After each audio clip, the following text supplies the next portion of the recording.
Hello, namaskar, namaskara, namaskaram, namaskar. My name is Pooja Dwivedi. Welcome to my class, The Daily Current Affairs. Many of the students ask me, Ma'am, is this class only important for the prelims examination or mains examination as well? It is for both. First, I understand the kind of current affairs that could be asked in your examination. There is going to be a set of current affairs which is useless and a set of current affairs extremely important. I filter that out, formulate questions from the perspective of your prelims.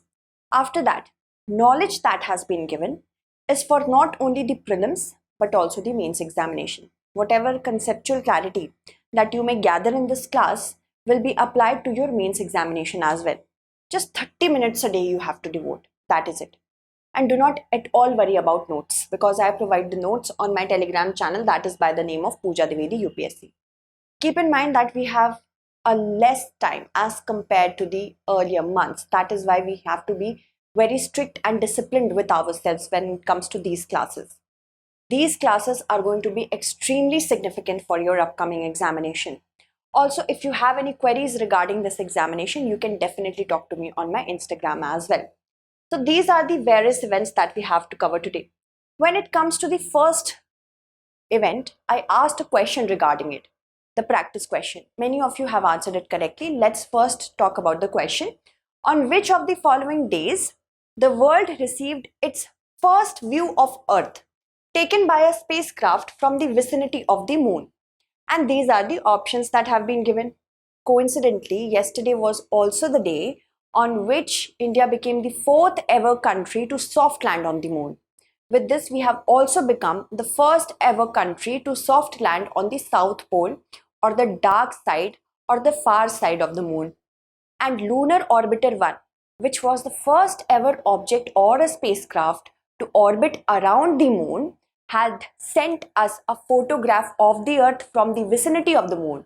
And that was also the same date as yesterday, 23rd of August, but the year was of course 1966. Option A is correct. We will talk about this, the right commenters of this, by the end of this class. The P2I batches that we have launched from 23rd of August. You still have time, because not a lot has been lost for UPSC 2024. We have provided the orientation classes, and make sure you take admissions as soon as possible, because 31st of August is the last date when we are closing our batch. So any one of you who is interested in a batch for a foundation preparation for not only prelims but mains and interviews, you can be a part of this particular batch. Many coaching institutes will provide you just information regarding GS in your foundation batch. We are going to not only provide you GS but also CSAT. Essay is also included. Test series for both pre and mains, prelims and mains is also included. Study material is included. And even a campus program is included. Those of you who are going to qualify prelims 2024, you will be called to the StudyIQ campus for a 4-month rigorous preparation for your mains examination, in which you will be taught mains enrichment program related topics, which are excessively important for your mains examination.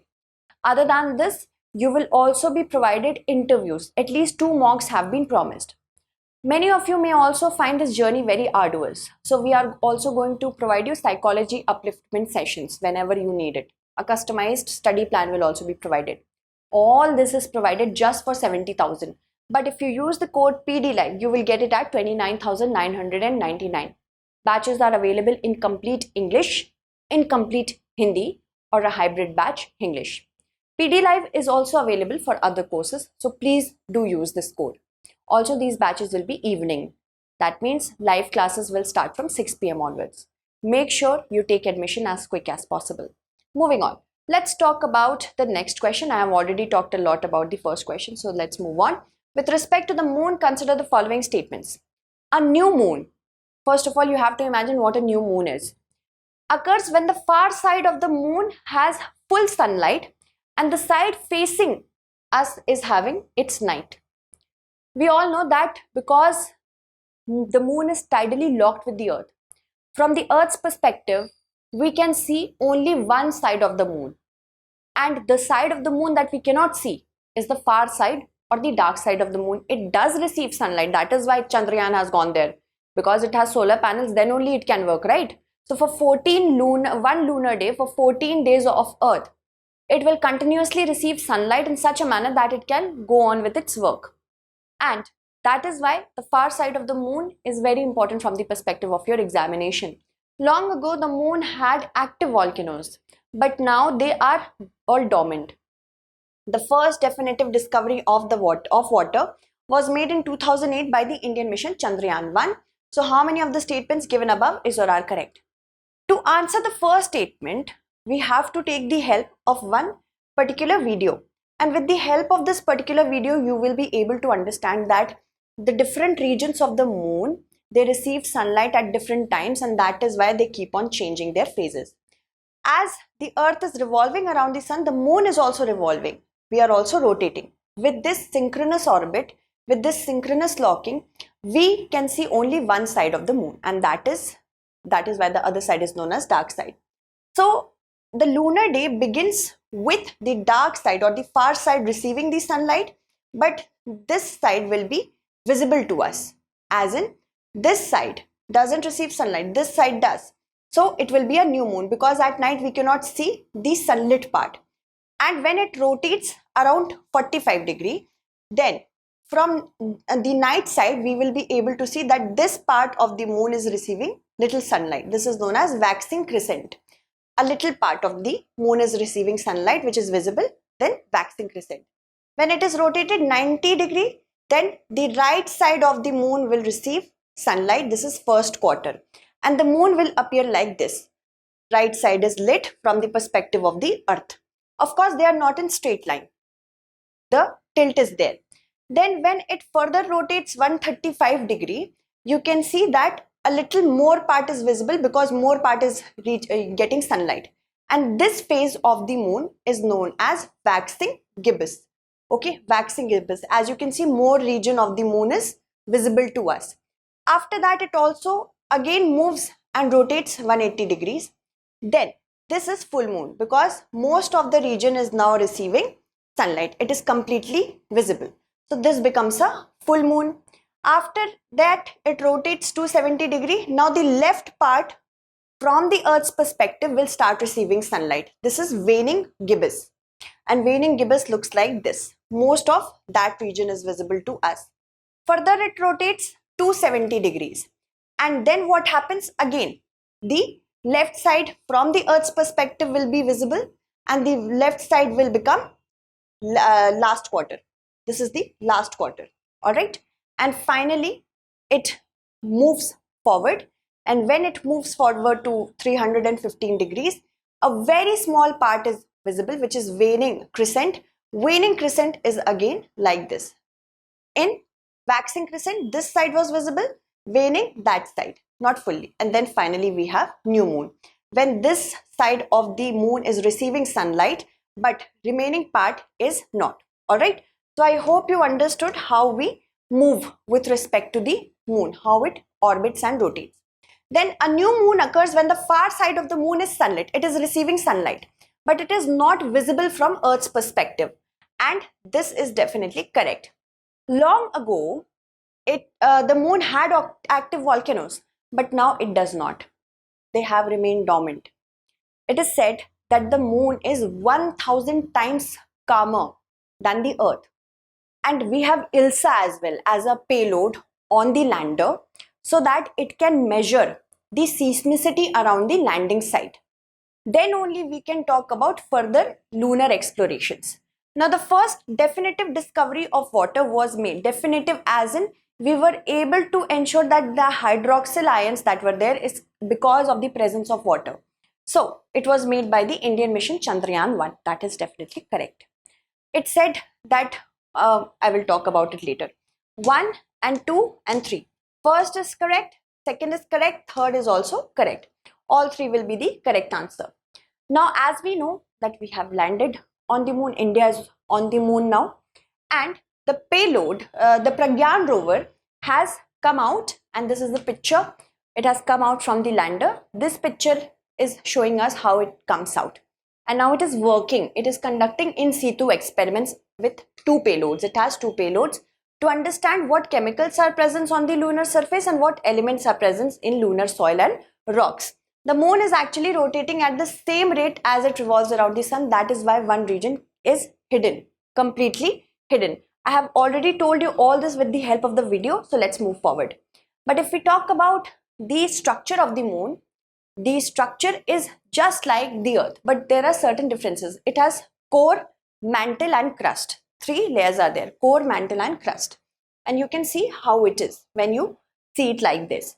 So core, then mantle, then crust. If we talk about the core, the core is proportionally smaller than the core of the other terrestrial bodies.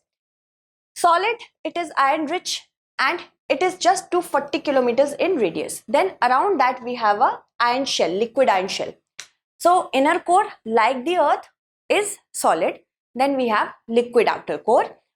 We can say it's an iron shell, and a partially molten layer with a thickness of 150 kilometers surrounds the iron core. Okay, so it is almost like the earth, but of course there are going to be elemental differences. Then the mantle, it extends from the top of partially molten layer to the bottom of the moon's crust. It consists of olivine, pyroxene. It is made up of magnesium, iron, silicon and oxygen atoms. Then the crust has a thickness of about 70 kilometers on the visible side of the moon. When it comes to the far side of the moon, it is 150 kilometers.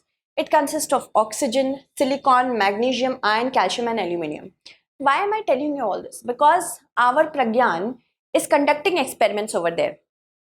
If India is able to understand what kind of elements are present over there, we can look forward towards mining as well, because as we are running short on the elements that are present on the earth, we are also looking for our future plans. So sustainable space exploration is also on our cards. Small amount of titanium, uranium, thorium. It is important for India to ensure that nuclear materials are available with us. Of course, there has to be a lot of technological advancement so that we can bring all these important nuclear we can say elements which can be helping us in nuclear civil power generation to India. But still, it's a small step but a giant step for the entire humankind. Long ago, the moon had active volcanoes, but now they are dormant. 12 moon walkers are very important. 12 people have walked on the moon. So the first was, of course, Neil Armstrong along with Edwin Buzz Aldrin on Apollo 11. The last includes also Harrison H. Smith from Apollo 17 and Eugene Cernan from Apollo 17 as well. Okay, let's move forward. The first definitive discovery of water was made in the year 2008 with the help of Chandrayaan-1. When it detected hydroxyl molecules, it was spread across the lunar surface. Also, it said that there is a concentration of hydroxyl ions on the poles. Not only the entire moon has water, as in hydroxyl ions, but the moon poles also have a lot of concentration. So Lunar Prospector L-Cross and Lunar Reconnaissance Orbiter, they also saw that there is high concentration of ice water in the permanently shadowed regions of the lunar poles. Now, consider the following statements. The motto Satyamev Jayate is adopted in the national emblem is from Chandogya Upanishad. F.O. Oetel is credited with the discovery of the lion capital of Asoka, where it was found buried near the Dhamek Stupa. The lion capital shows a bull, a lion, a horse and an antelope. So how many statements given above is or are correct? Why have I asked you this question? Because we know that the Pragyan rover has come out, and while it moves around, it shows its roving capabilities on the lunar regolith.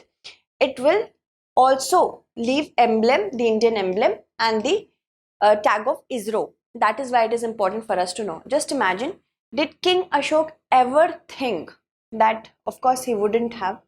But this is the power of being an emperor, a Chakravartin, that his emblem, his capital, lion capital, now is also and will always be imprinted on the moon. So this is something is very amusing to me. I hope you are also thinking the same. So the motto of Satyamev Jayate is actually adopted from Mundak Upanishad and not Chandogya Upanishad. Okay, remember. Mundak. So first statement is incorrect. The truth shall triumph. And F.O. Ortel, he was a German engineer but a naturalized British citizen.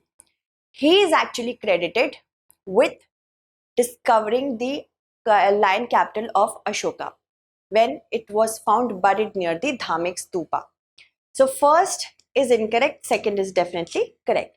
The lion capital doesn't have an antelope. So third is incorrect.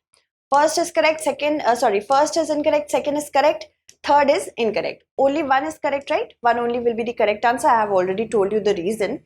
So the profile, actually it is 4 lines if you look at the lion capital. But the profile that we can see on paper is like this. It has 3 lions mounted on the abacus. This is the abacus, and a dharma chakra is in the center. A bull on the right, a galloping horse on the left. This is horse, this is bull. Outlines of the dharma chakras on the extreme right and the left, it was adopted as the state emblem, of course, along with the when Indian constitution came into effect. And the bell-shaped lotus which was there, it was omitted. This is the bell-shaped lotus which was omitted. Okay, so why did we adopt this particular lion capital? Because of the significance of King Ashoka. At his period, at the reign time of Ashoka, India emerged as a country which not only had national fervor, but also international exchanges took place a lot. And these 4 lions were very important when it comes to the symbolism. So these 4 lions, they showed power, courage, pride, and confidence. Of course, they emitted or manifested the power of the universal emperor or the Chakravarti. And the victory of Dharma is, of course, with the help of this particular Dharma Chakra. And this was adopted so that India can show itself to provide equality and social justice in all spheres of life.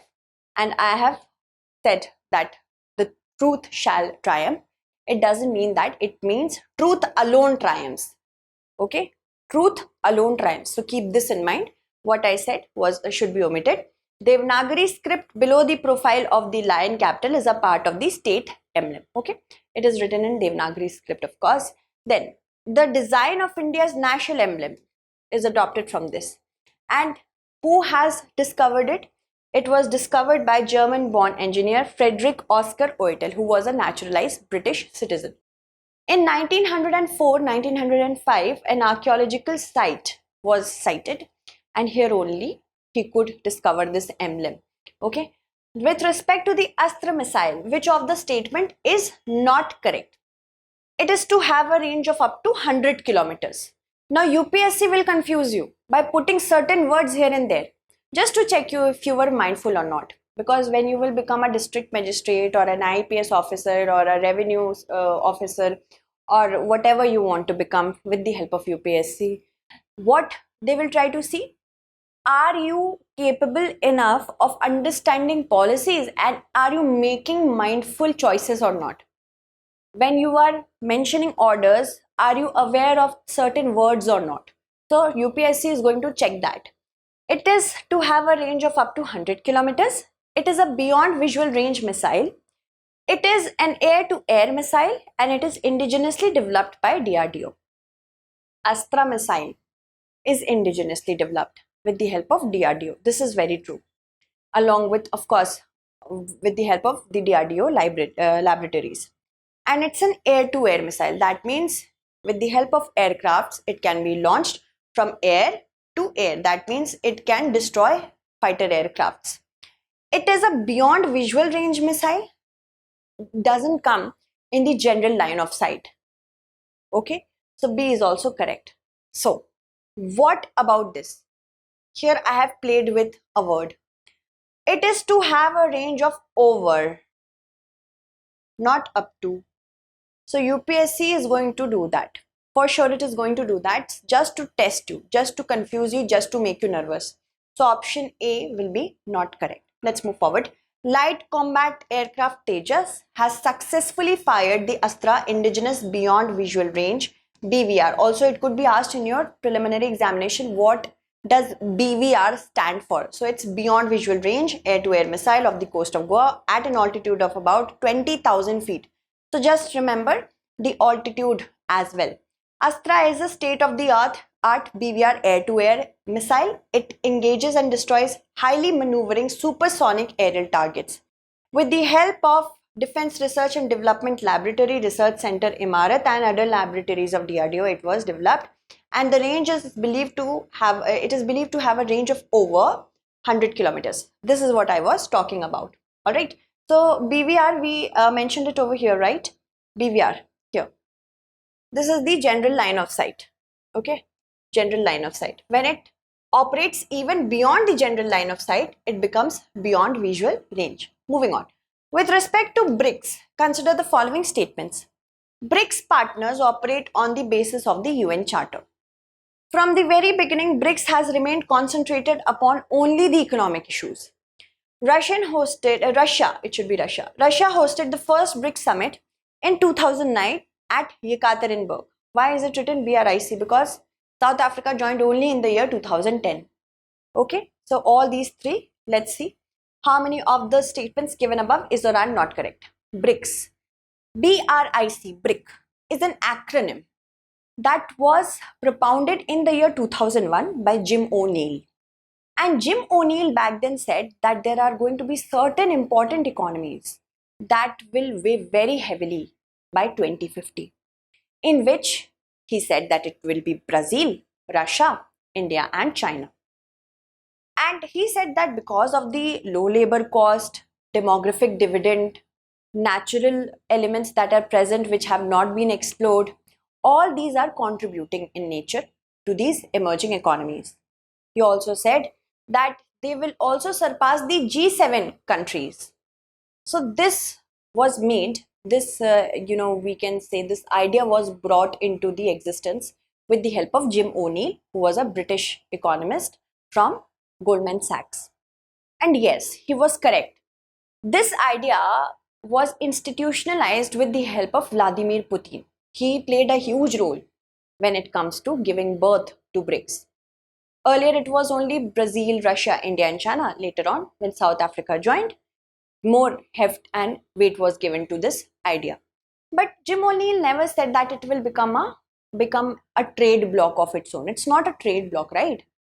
Let's talk about it. BRICS partners operate on the basis of UN Charter. This is definitely correct.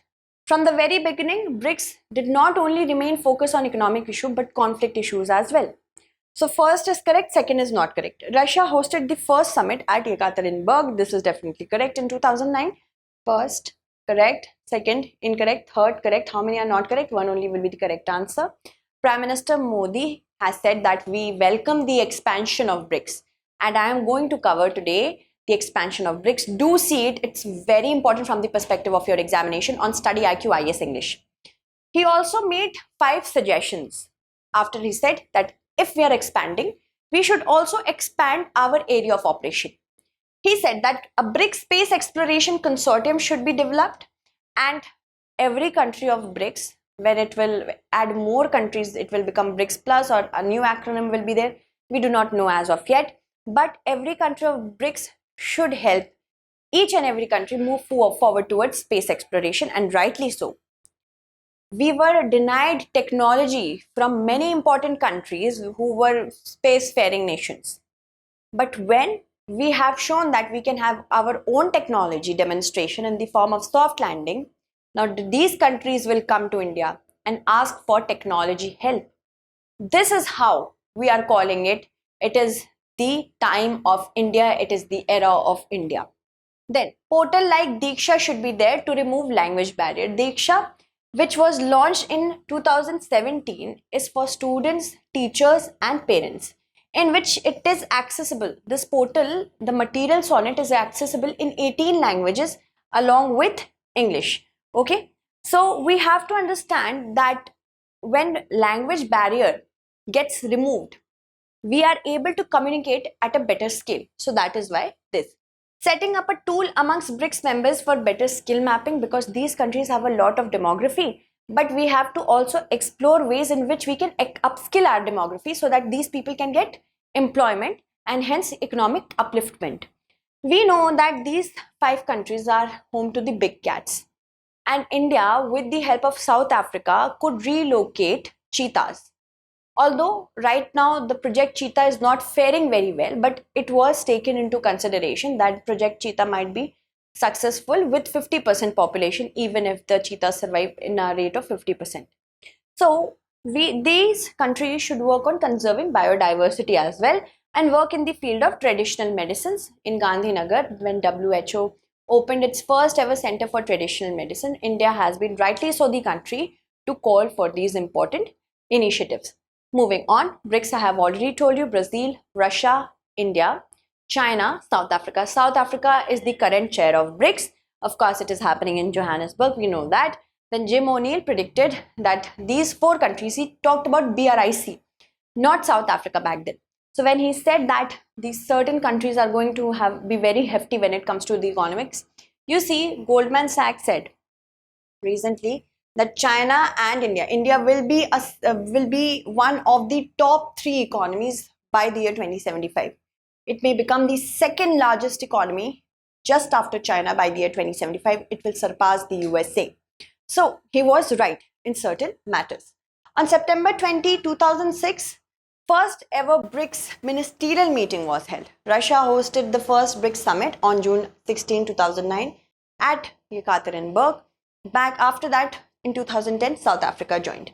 Between this range, 2009 to 2014, conflicts were addressed, IMF reforms, struggle against illicit drug trafficking, all these were taken care of. And the need, use and development of technologies, communication technologies, this was also discussed. BRICS countries also sought to create favorable conditions for barrier-free trade, which hasn't happened as of yet. Now, on the basis of UN Charter only, BRICS partners operate. Certain important principles that it entails include solidarity, openness. Solidarity means standing together. Openness, don't be secretive. Then pragmatism, neutrality and non-block nature. These all are the very important principles of BRICS. With respect to the government e-marketplace or GEM or GEM, consider the following statements. It was launched in 2015.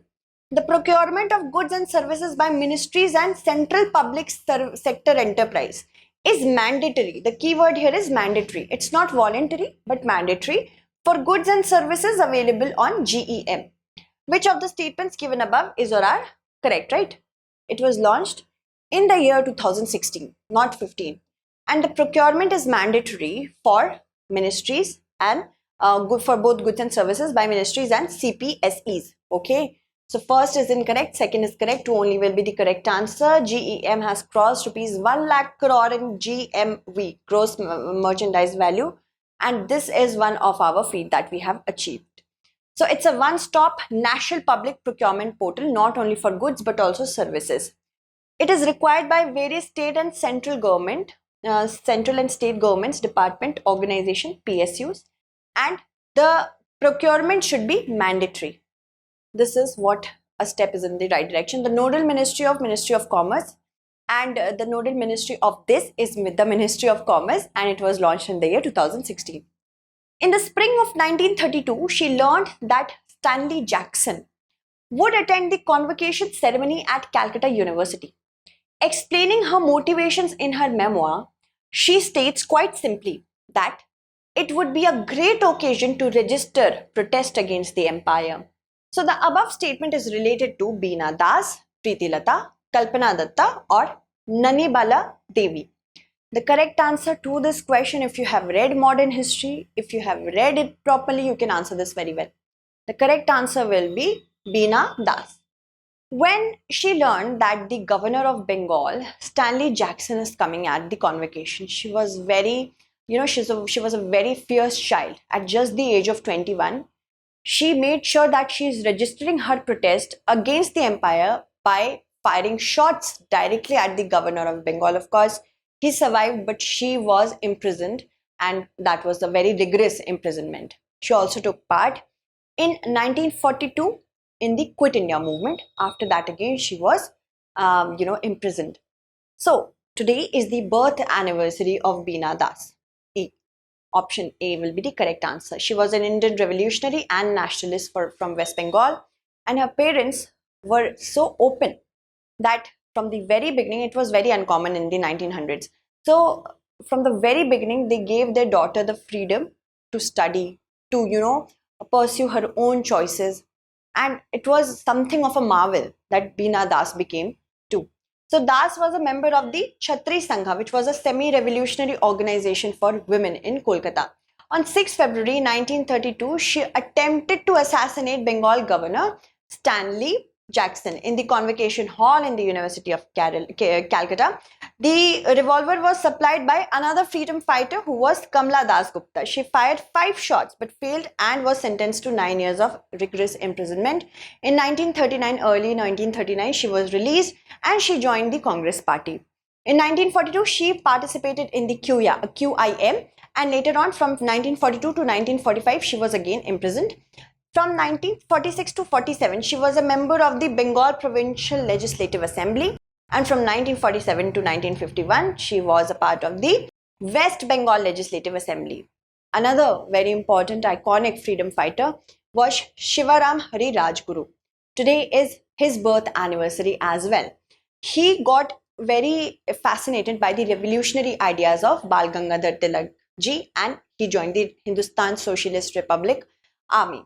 Also, he was born in Maharashtra. On March 23rd, 1931, he was hanged along with revolutionary Bhagat Singh and Sukhdev Thapar. Alright, let's move forward. The Nyaya Bandhu App has been developed to give into effect which of the following articles of the Indian Constitution? 44, 39A, 43A, 51. This is Nyaya Bandhu, which is related to legal aid to the marginalized communities. Our directive principle of state policy through its article 39A has promised free legal aid to the poor. So the correct answer will be option B. This is how UPSC can ask us question. It will not directly ask you that free legal aid is related to what. It may choose another path. It may take the initiative that is in the news, and what is it related to? Is it a part of the constitution in some way? It is going to entangle you through this only. So be careful. B is the correct answer. Government will launch the Telelaw 2.0 tomorrow. It will integrate Telelaw and the Nyaya Bandhu app to ensure access to justice. And this is in accordance with the Section 12 of the Legal Service Authority Act of 1987, in which it says that applicants who are marginalized or disadvantaged, such as people from ST background, SC, victims of trafficking or begging, women or children, PWDs and other eligible categories, they will be able to apply through the Nyaya Bandhu app. Then there are these important articles that I talked about. Article 39A specifically talks about equal justice and free legal aid. Alright, moving forward, this is a practice question for you to practice. This day commemorates the passage of the 19th Amendment to the US Constitution, which granted the women right to vote. Which day? 23rd, 24th, 25th, 26th. Answer it correctly in the comment segment. I will take up your names. Let me take up the names of those students who have answered the last question correctly. And many of you have answered it correctly. Let me take your names first. Yes. So option A was correct. Simran has answered it correctly. MJ has answered it correctly. Siddharth has answered it correctly. Shambhav, Mandeep, Padmashri, Chinaya, Riya, Komal, Pragati, Mansi, Manas, Shubham, Pooja, Mallinath. Thank you, Gaurangi. Ritu, Ankush, Nikhil, also Priyadarshan, Utkal, Yashen, Saurabh, Ram Gopal, Abhishek, Suresh, Dilshad, Ananya. Also Sukhbir, Shrikant, Shivansh, Mukul, Bird Song Music Company, Yashwant, sorry. Then Hardeep, Genius, yes, you are right. That was the range that I talked about. Mindbusters, Ankur, Moderator, Shubham. Please write your names if you have really, generic usernames. Do try to write your name along with the answer. Thank you so much for answering the last question. Answer this question as well.